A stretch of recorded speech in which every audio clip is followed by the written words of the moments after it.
In het gemeenschapshuis Het Geboe in Schin op Geul is sinds kort een open biep. Wat is een open biep? Waarom staat er open bij? Een vraag die we stellen aan Mabel Prinsen. Open betekent dat iedereen er binnen mag komen. Het is niet gebonden aan extra regels. Ze kunnen een boek halen, kunnen een boek brengen, dus noods houden. Het is gewoon open en toegankelijk voor iedereen. Dat is eigenlijk het meest belangrijke. De toegankelijkheid en een plek voor ontmoeting. Beide. Die boeken, waar komen die vandaan? Allemaal geschonken. Kijk eens, dat is allemaal geschonken. We hebben geen boek nog gekocht. En we hebben nog een boek in voorraad, want we gaan kasten bijzetten. We gaan kopen, hebben subsidie voor gekregen van de gemeente. Is daar zelfs een subsidie voor? We hebben subsidie gekregen van de gemeente om kasten bij te kopen. Nou, en dan kunnen we... U zegt er iets over de Valkenburgse bibliotheek. Is daar een beetje van een samenwerking? Nee, echt. Ze ondersteunen het. Zo kan je het eigenlijk het beste zien. Een bibliotheek van Valkenburg heeft regels en dat moet ook.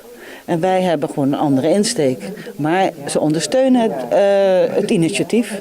En dat vind ik belangrijk. En dat doen ze dus ook door boeken te geven aan deze open biep hier in Schin op Geul. Dat is in elk geval wat we afgesproken hebben. Het feit moet nog gebeuren. Maar ik heb er alle vertrouwen in dat dat wel gaat gebeuren. Ja. Hoe is dat idee tot stand gekomen hier in Schin op Geul?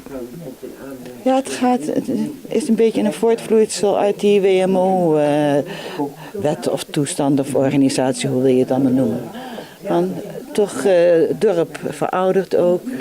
De mensen zijn veel weg. Jongeren werken, alle 2 kinderen naar school, hebben s'avonds niet zoveel tijd meer om elkaar te ontmoeten. En dan toch een paar ontmoetingsplaatsen te creëren om mogelijkheden te scheppen. En hoe dat gaat uitgroeien, dat moeten we even gaan zien. Maar daar is dit eigenlijk ook een onderdeel van.